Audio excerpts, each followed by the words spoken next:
Hello dear students, welcome in this video. और हम आपके लिए लेकर आए new chapter number 2 and chapter name is वाणी की मिठास। वाणी अर्थात जो हमारी बोली होती है, हमारी आवाज, ठीक है, और हमारे बोलने की जो तरीका, हमारी भाषा, ठीक है। तो वाणी अर्थात जो आपकी आवाज है उसकी मिठास की इसमें बात बताई गई है। तो वाणी का प्रभाव भी पड़ता है। वाणी से ही इंसान किसी का मन जीत सकता है, किसी के लिए अच्छा बन सकता है और किसी के लिए बुरा भी बन सकता है, ठीक है। तो कई साल पहले की बात है, रामानंद गुरु जी का आश्रम चित्रकूट में ही किसी स्थान पर था। वे अपने शिष्यों को उसी आश्रम में ही शिक्षा दिया करते थे। कहाँ पर? चित्रकूट में था, ठीक है। वहीं पर अपने शिष्यों को, मतलब अपने स्टूडेंट्स को वो शिक्षा दिया करते थे। एक दिन गुरुजी अर्थात शिक्षक, उनके अध्यापक, अपने शिष्यों की बुद्धि की परीक्षा लेने के लिए सभी शिष्यों को एक साथ बुलाकर कहा। सभी को उन्होंने एक साथ इकट्ठा कर लिया, ठीक है, कि उनकी परीक्षा लेना चाहते थे।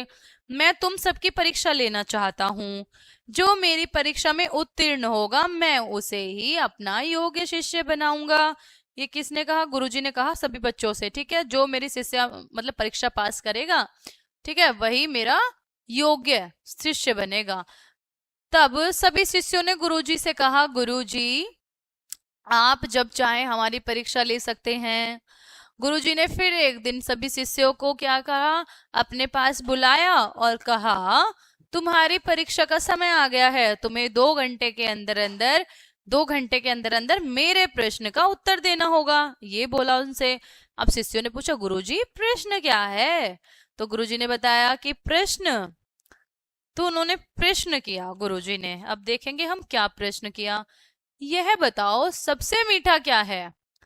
गुरुजी ने पूछा कि सबसे मीठा क्या है। तो प्रश्न सुनकर सभी शिष्य बड़े प्रसन्न हुए कि इजी सा पूछ लिया है। सभी को प्रश्न बिल्कुल आसान लगा। शिष्यों ने अपने अपने मन में अनेक मीठी चीजों के बारे में सोचा, ठीक है, क्योंकि उन्होंने मीठा पूछा था।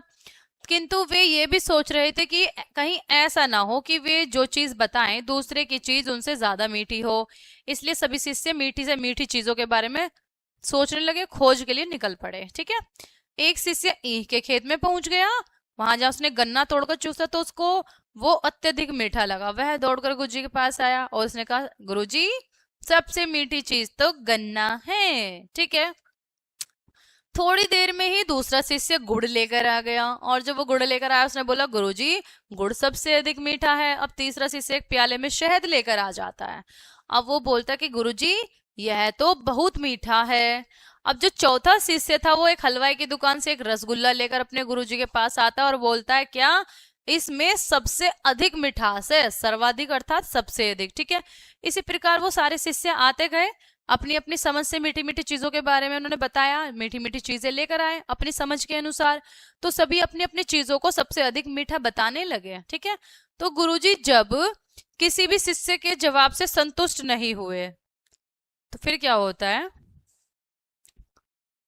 तब वे बोले कि तुम सबके द्वारा लाई हुई चीजों में मिठास तो है, परंतु ये केवल हमारे मुंह में मिठास घोलती है। जो चीजें आप लेकर आ रहे हो, भारी वस्तुएं, ये केवल हमारे मुख में ही मिठास घोल सकती हैं। इन सबसे बढ़कर एक मिठास और भी है और वह है वाणी की मिठास, ठीक है। इसी मिठास के कारण मनुष्य संसार में पूजा जाता है और वाणी की मिठास के द्वारा ही आप सबसे सम्मान प्राप्त कर सकेंगे। जैसे इसके एक उदाहरण हो जाएगा, कोयल की जो वाणी होती है बहुत मीठी होती है, सभी उसको सुनते हैं, सभी का मन मोह लेती है। लेकिन कोए की जो वाणी होती है वो कैसी होती है? बहुत कड़वी होती है, कठोर होती है। तो उसको कहते हैं कि सब वो टाए टाए कर रहा है, उसको सुनना पसंद नहीं करते। इसी तरह से, ठीक है। चलिए, तो उससे हमें क्या सीख मिलती कि हमें सदैव मन को भाने वाली मीठी वाणी बोलनी चाहिए, किसी को कटु वचन नहीं कहने चाहिए। चलिए, तो इसके शब्दार्थ देखेंगे। प्रश्न अर्थात सवाल, ठीक है। वाणी अर्थात भाषा और आपकी भाषा बोलने की जो शैली है वो भी, ठीक है। अत्यधिक अर्थात बहुत ज्यादा, बहुत अधिक। शिष्य अर्थात विद्यार्थी। योग्य अर्थात जो सबसे अच्छा निपुण हो, ठीक है। उत्तीर्ण अर्थात पास होना और प्रसन्न अर्थात खुश होना, ठीक है।